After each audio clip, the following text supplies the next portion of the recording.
আসসালামু আলাইকুম। কেমন আছেন সবাই? আশা করছি যে যেখানে আছেন ভালো আছেন, সুস্থ আছেন।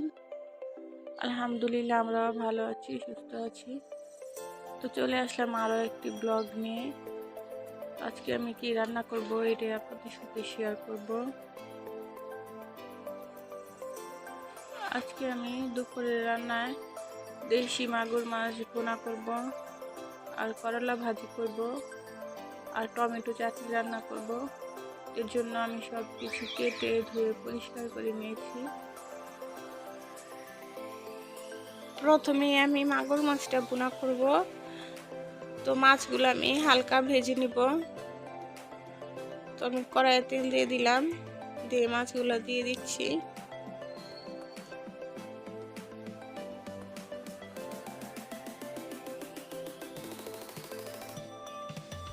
মাগুর মাছ না ভেজেও খাওয়া যায়, তো আমি একটু হালকা ভেজে নিচ্ছি। তো এক পাশ ভাজা হয়ে গেছে, আর এক পাশ ভাজা হয়ে গেলে আমি নামাই নিব।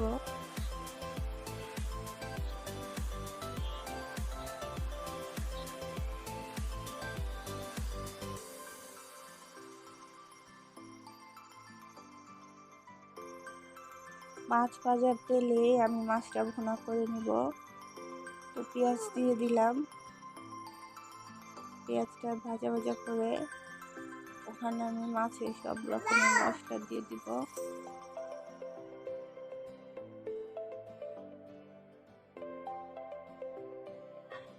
হলুদ, মরিচ, ধনিয়া আর জিরা, লবণ দিয়ে মশলাটা সুন্দরভাবে কষিয়ে নিব। আমি যখন ভয়েস দিই তাতে আমার পাশেই থাকে সবসময়, ও কথা বলে।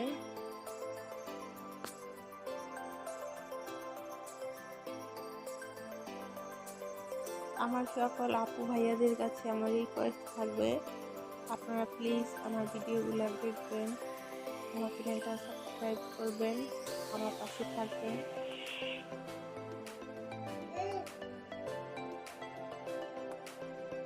অনেকেই সাবস্ক্রাইব করেছেন, যারা করেছেন তাদেরকে অসংখ্য ধন্যবাদ। তো এই যে মাছগুলো আমি সুন্দরভাবে মশলার সাথে কষিয়ে নিচ্ছি। এখন আমি ঝোলের পানি দিয়ে দেব।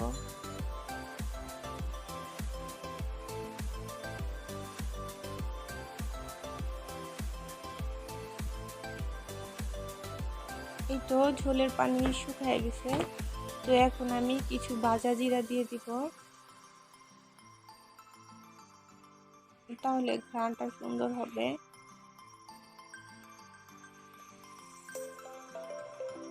আর কিছুক্ষণ ঢেকে রাখবো। তো নামানোর আগে কিছু ধনিয়া পাতা দিয়ে নামিয়ে নিব।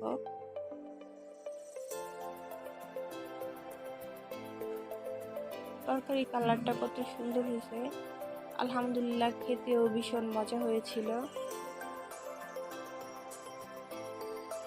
তবে এখন নামিয়ে নিব।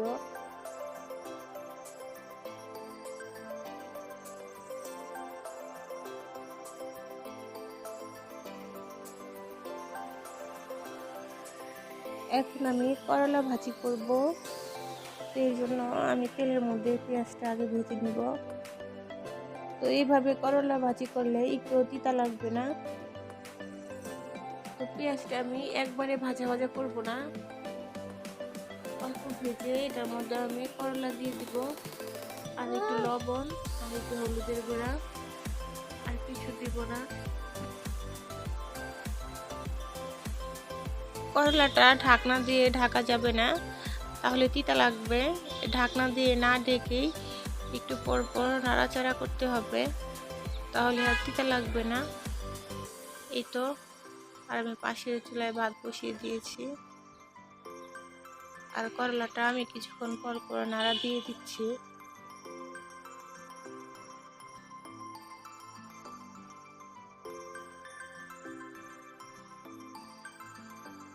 আর এখন আমি টমেটো চাটনিটা করব। এই তো পেঁয়াজ, রসুন আর কাঁচামরিচ দিয়েছি। পেঁয়াজ রসুনটা ভাজা হয়ে যাওয়ার পর এখন আমি টমেটোগুলো দিয়ে দিলাম, আর অল্প হলুদ দিব, আর লবণ দিব। তো এইভাবে টমেটো চাটনি দিয়ে, এখন তো অনেক গরম, তো পেট ভরে ভাত খাওয়া যায়। আমার কাছে তো ভীষণ মজা লাগে। তো আপনারা একবার করে দেখবেন। এই যে টমেটো চাটনিটা, আমি কিছু ধনিয়া পাতা দিয়ে দিছিলাম। তো আলহামদুলিল্লাহ টমেটো চাটনিটা অনেক মজা হয়েছে। তো আজকে আমি অনেকগুলা ভাত খেয়েছি পেট ভরে। টমেটো চাটনিটা অনেক মজা হয়েছে, মাগুর মাছের ভুনাটাও। আর এই পাশে দেখেন আমার করলা ভাজিটা সিদ্ধ হয়ে গেছে আর ভাজা ভাজাও হয়ে গেছে। তো আমি একবারে ভাজা ভাজা করবো না, তাহলে বেশি ভালো লাগে না। তো আমি এখন সব কিছু টেবিলে নিয়ে এসেছি। এই তো আবার মাগুর মাছের ভুনাটা, আর এখানে টমেটো চাটনি, আর এর পাশে করলা ভাজি আর ভাত।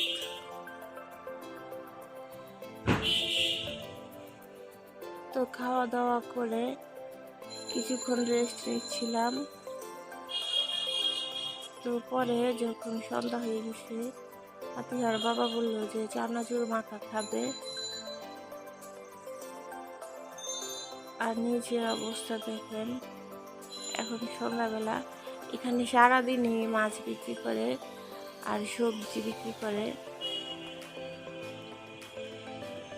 তো আমাদের বাসা থেকে একবারে জানালা দিয়েও দেখা যায়, বারান্দা দিয়েও দেখা যায়। তো চানাচুর মাখাবো, এর জন্য আমি সব কিছু কেটে নিব। তো আমার মেয়েটা দেখেন ও কতটা বিরক্ত করে, ও নিজেও কাটবে, এর জন্য দেখেন কি আমার সাথে যুদ্ধ শুরু হয়েছে।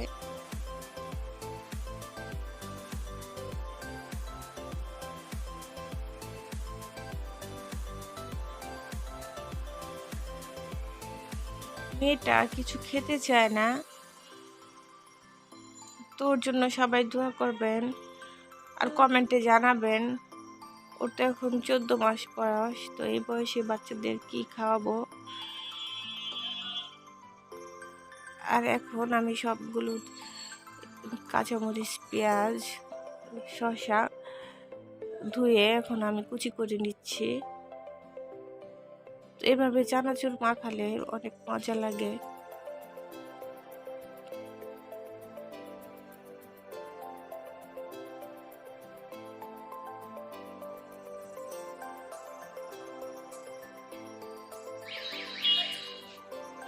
আজকে আপনাদের সাথে একটা কথা শেয়ার করি, যে পূরণ হয়ে যাওয়ার স্বপ্ন কিভাবে নষ্ট হয়ে যায়, ভেঙে যায়, তার একটা প্রমাণ আমি আপনাদেরকে দিতে পারবো, দেখাবো। কিন্তু এখন আমার পক্ষে যাওয়া সম্ভব না, গিয়ে প্রমাণটা নিয়ে আসা। শুধু বলি, তো দেখেন মানুষের লোভের জন্য মানুষের স্বপ্ন পূরণ হয়েও ভেঙে যায়। সেটা আমার নিজের চোখে না দেখলে বিশ্বাস করতাম না। তো আমরা যেখানে থাকি মিরপুরে, এখানে পাশেই একটা জায়গায় একটা 7 তলা বিল্ডিং ভেঙে ফেলছে। একটা জমি কেনার জন্য কতগুলা দিনই স্বপ্ন দেখা হয়, তারপর বিল্ডিং বানাবে, তার জন্য অনেক দিন স্বপ্ন দেখতে হয়। সেই বিল্ডিংটা যদি এক নিমিষে ভেঙে ফেলা হয়, জানি না কার কেমন লাগবে। তবে আমার সাথে যদি এমন হতো, আমি জানি না নিজেকে কিভাবে সামলাতাম। তো উনি যদি বেশি লোভ না করতো, সরকারি জায়গার মধ্যে উনি ব্যালকনিটা বানাইছে, গেট বানাইছে, উনি কখনো মনে হয় ভাবে নাই এমন পরিস্থিতি হবে। তো উচিত ছিল নিজে যেটুকু জায়গা তার মধ্যে সীমাবদ্ধ থাকা। তো উনি যখন একটু লোভ করেছে, তো দেখেন লোভের জন্য আজকে তার সবকিছু ভেঙে ফেললো। এখন সে নিঃস্ব। এর জন্য লোভ করতে হয় না, বেশি লোভ করলে পাপ হয় আর পাপে মৃত্যু হয়, এটা আমরা সবাই জানি। তো এটা কি লোভ বলবো নাকি ওনার ভুল বলবো, আসলে এটা বোঝার দায়। উনি খুব ভালো জানেন যে এটা ওনার লোভ ছিল নাকি ভুল ছিল। তো এই যে চানাচুর মাখা হয়ে গেছে, আর এখানে স্প্রাইট আছে। তো ঠিক আছে, খাওয়া দাওয়া করি। আপনারা সবাই ভালো থাকবেন, সুস্থ থাকবেন। আল্লাহ হাফেজ।